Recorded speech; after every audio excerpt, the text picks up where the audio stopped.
صبح ہونے سے پہلے ہی گاؤں پر ایک عجیب بوجھل خاموشی چھا گئی، جیسے رات نے جاتے جاتے اپنا خوف چھوڑ دیا ہو۔ جلتے سائے کی بو ابھی تک فضا میں موجود تھی اور لوگ اپنے گھروں سے نکلنے کی ہمت نہیں کر پا رہے تھے۔ شہزادی ایلا ہوش میں آئی تو اس کا سر بھاری تھا اور دل میں عجیب سی گھبراہٹ۔ اس نے دیکھا کہ نیک دل جن روحان ایک دائرے میں کھڑا قدیم جادوئی نشان بنا رہا ہے، جبکہ احسن خاموشی سے آگ جلائے بیٹھا کچھ سوچ رہا تھا۔ روحان نے سنجیدہ لہجے میں بتایا کہ سیاہ دن زہران طلسم سیاہ تیار کر رہا ہے، جو کہ انسانوں کی دنیا کو مکمل طور پر تباہ کر دے گا۔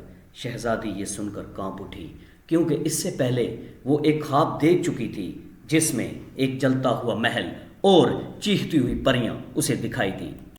اچانک روحان چونک اٹھا اور بولا، پہلا طلسم جاگ چکا ہے اور اب ہمیں فوراً پہاڑ اسرار کی طرف جانا ہوگا، جہاں قدیم روشنی کا خزانہ چھپا ہے۔ تینوں نے سفر شروع کیا تو رستے میں جنگل نے ان کا رستہ بدلنا شروع کر دیا، لیکن وہ تینوں پرعزم تھے اور اپنا سفر جاری رکھے ہوئے تھے کہ اچانک ایک جن نے شہزادی ایلا پر حملہ کیا، جس سے وہ بے ہوش ہو گئی۔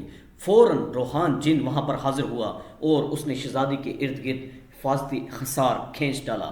دوسرا حملہ جن زہران نے بھی شہزادی پر کیا، لیکن وہ تینوں حفاظتی حصار ہونے کی وجہ سے وہاں سے بچ نکلے۔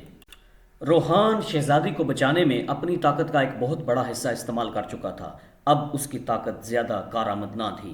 اس نے شہزادی سے رستہ پوچھا تو شہزادی نے اپنی طاقت سے رستے کی رہنمائی لی۔ آسمان پر ایک سیاہ نشان ابھرا جو پہلے طلسم کے مکمل ہونے کا اعلان تھا، اور اس نشان کو دیکھ کر دور سایوں کی وادی میں زہران جن نے شیطانی ہنسی کے ساتھ کہا کہ اب واپسی کا کوئی رستہ نہیں۔ ایلا نے آنسوؤں کے ساتھ عہد کیا کہ وہ اپنی کمزوریوں کو طاقت میں بدلے گی، کیونکہ اگر وہ نہ رکی تو اندھیرا ہر دنیا کو نگل جائے گا۔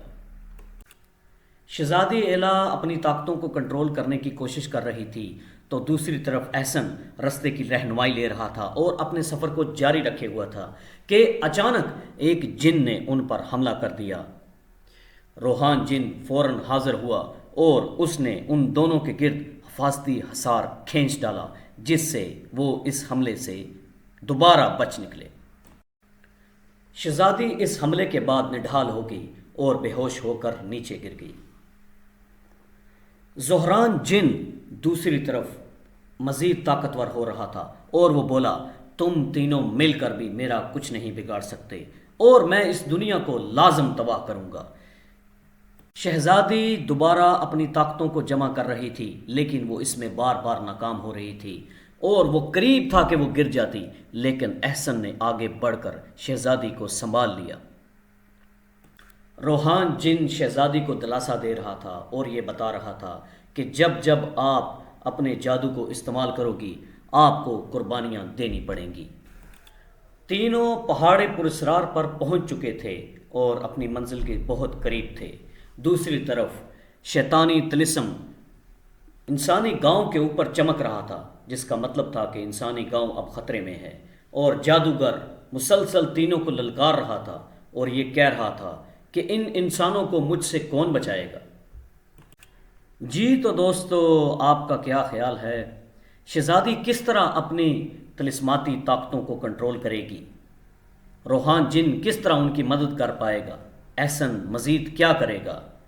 یہ سب جاننے کے لیے پلیز ہمیں سبسکرائب کریں۔ شکریہ۔